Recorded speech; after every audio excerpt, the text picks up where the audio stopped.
एक बच्चे की माँ नहीं थी। सौतेली माँ उस बच्चे से हर काम करवाती थी। 4 बजे भोर में वह बच्ची जाकर स्कूल के समय तक हर काम करती थी। उसके बाद स्कूल जाती थी। सौतेली माँ अपने बच्चे को टिफिन देती थी, लेकिन उस बच्ची को टिफिन भी नहीं देती थी। लेकिन बच्ची को कोई एतराज नहीं था। पिता कभी महीने में कमा कर घर आता था। उस बच्ची को सौतेली माँ काफी मान जान करने लगती थी। पिता के जाने के बाद फिर वही कार्य करवाती थी। बच्ची पढ़ने में तेज थी। धीरे धीरे बड़ी हो गई। पिता को विवाह की चिंता सताने लगी। एक दिन लड़की के पिताजी बिटिया की शादी की जिक्र कर दी। सौतेली माँ ने कहा कि हमारे रिश्ते में एक लड़का है, दहेज भी नहीं लेगा, थोड़ा गरीब है, परिवार ठीक है। लड़की चूंकि पढ़ना चाह रही थी, लेकिन जबरदस्ती मंदिर में विवाह करके उसे उसके ससुराल भेज दी। लड़की जब ससुराल गई, उसे अपनी बदनसीबी किस्मत सोचकर कुछ बोल न सकी। लेकिन लड़के ने कहा कि अब बुरा न मानो तो एक बात कहें। वह बोली कि आपके साथ जीवन भर रहना है, आप जो कहोगे हम मानेंगे। लड़का बोला, जहाँ से पढ़ाई छोड़ी है वहीं से आप शुरू कर दीजिए। हम गरीब जरूर हैं, लेकिन गवार नहीं हैं। लड़की अपने पति की पैर पकड़कर फपक फपक कर रो पड़ी। लड़का दिन रात मेहनत करने लगा। लड़की दिन रात पढ़ाई में मन लगा दी। लड़की एक बड़े शहर में रहकर आईएएस की तैयारी करने लगी।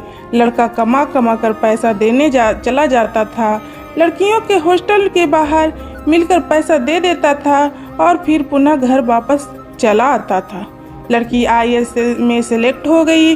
वह आईएएस की ट्रेनिंग पर चली गई और किसी दूसरे प्रदेश में डीएम बन गई। संयोग से लड़का पता लगाकर जब वहां पहुंचा तो लड़की की सारी व्यवस्था देखकर लड़का खुद शर्मिंदगी लगने लगा और वह मन बना लिया कि हम जिंदगी से दूर चले जाएंगे। लड़के की माँ की तबीयत खराब थी। लड़का हफ्ते भर से मिलने के लिए प्रयास कर रहा था, लेकिन कोई मिलने नहीं दिया। ठंड का मौसम था। डीएम साहेबा का कंबल वितरण का होल्डिंग लग रहा था। वो भी सवेरे से लाइन लगाकर खड़ा हो गया, जिसमें 5 गरीब चुने गए। उसमें वह एक लड़का भी था। डीएम साहेबा गाड़ी से उतरी और एक एक करके कंबल देना शुरू की।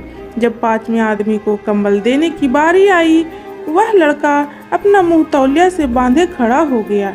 डीएम साहिबा जैसे ही कंबल हाथ में दी, लड़के की आंखें नम हो गई और धीरे से बोला कि साहब, हमारी माँ की तबीयत खराब है, माँ को यहीं लाया हूँ। आप सरकारी अस्पताल में फ़ोन कर दीजिए जिससे मेरी माँ की सही इलाज हो सके। डीएम साहिबा आवाज़ को पहचान ली और हाथ पकड़कर फपक कर रो पड़ी और बोली कि अब कब आए, मुझे बताएं क्यों नहीं, माँ जी कहाँ हैं। उसने इशारा किया, इतने वह खुद चल दी। अपनी गाड़ी में सबको बैठाई, अपने आवास ले गई। तत्काल सबके ठंडक के कपड़े खरीद कर लाई। लड़का बोला कि आप बहुत बड़ी अधिकारी हो गई हैं। तो वह बोली कि तो क्या हुआ, आप हमारे पति थे और हैं। आप लोग को हम कैसे भूल जाएंगे। आप मेरे लिए दिन रात मेहनत किए। आपकी देन है कि मैं यहाँ खड़ी हूँ। यह सुन लड़के की आंखें नम हो गई।